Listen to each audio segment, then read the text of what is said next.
Blood urea. Urea क्या है ना, एक वेस्ट प्रोडक्ट कंपोनेंट है। इसको बोलते हैं नाइट्रोजनस वेस्ट प्रोडक्ट। किससे बनता है? जब हम प्रोटीन खाते हैं तो वह प्रोटीन इंटेस्टाइन में एमिनो एसिड में कन्वर्ट कर जाता है। वह एमिनो एसिड फिर इंटेस्टाइन से ऑब्जर्व होकर बॉडी के अंदर इंटर करता है।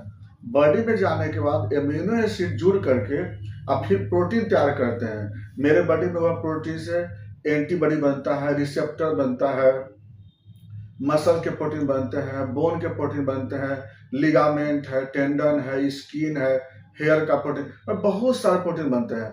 जब उसका लाइफ स्पेन समाप्त हो जाता है, वह एमिनो एसिड फिर क्या होते हैं, ऑक्सीडाइज होकर के और उसमें अमोनिया, कार्बन डाइऑक्साइड, H2 और कुछ ATP बनते हैं। जो अमोनिया और कार्बन डाइऑक्साइड लीवर में जाकर के और वह ऑर्निथिन साइकिल के द्वारा वो यूरिया में कन्वर्ट हो जाता है, जिसमें NH2CO NH2 उसको बोलते हैं फॉर्मूला। वह अमोनिया जो यूरिया है, वह यूरिया एक न्यूट्रल वेस्ट प्रोडक्ट बन जाता है। वह आराम से क्या होता है ना, यूरिन के माध्यम से वो बाहर निकल जाता है। यूरिया का नॉर्मल रेंज 20 to 40 मिलीग्राम पर डेल होता है। अगर किसी कारण से एमिनो एसिड का अगर ब्रेकडाउन ज़्यादा हो तब भी यूरिया का लेवल बढ़ जाता है। अगर किडनी का फंक्शन गड़बड़ हो जाता है तब भी यूरिया का लेवल बढ़ जाता है। और रास्ते में अगर बाय द वे यूरेटर या यूरेथ्रा में कोई ऑब्स्ट्रक्शन हो तभी यूरिया का लेवल बढ़ जाता है।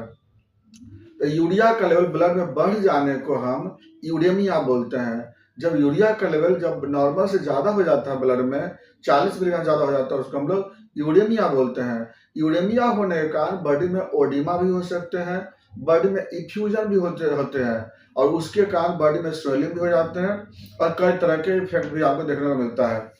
तो यह जो यूरिया है हमारे बॉडी में कि क्या बोले हैं ना, यूरिया 3 कंडीशन बढ़ता है। इसलिए हमको समझना चाहिए कि पहले ये समझना होगा कि यूरिया किस वजह से बढ़ता है। प्री रीनल केस में कब बोले हैं, ज़्यादा ब्रेकडाउन होने के कारण एमिनो एसिड का, चाहे वो फीवर हो, ज़्यादा एक्सरसाइज करने के कारण हो या कुछ ड्रग्स के रिएक्शन के कारण होता है।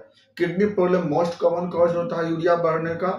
जहाँ पर किडनी का कोई भी डिजीज हो, चाहे नेफ्राइटिस है, पायलोनेफ्राइटिस है, नेफ्रोटिक सिंड्रोम है या फिर पोस्ट नेफ्रोसिस में क्या होता है, अगर वहाँ पे स्टोन है या किस तरह का ऑब्स्ट्रक्शन होता है।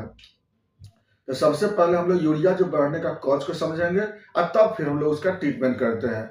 जरूरत पड़ने पर डायलिसिस भी करते हैं यूरिया के लेवल को कम करने के लिए।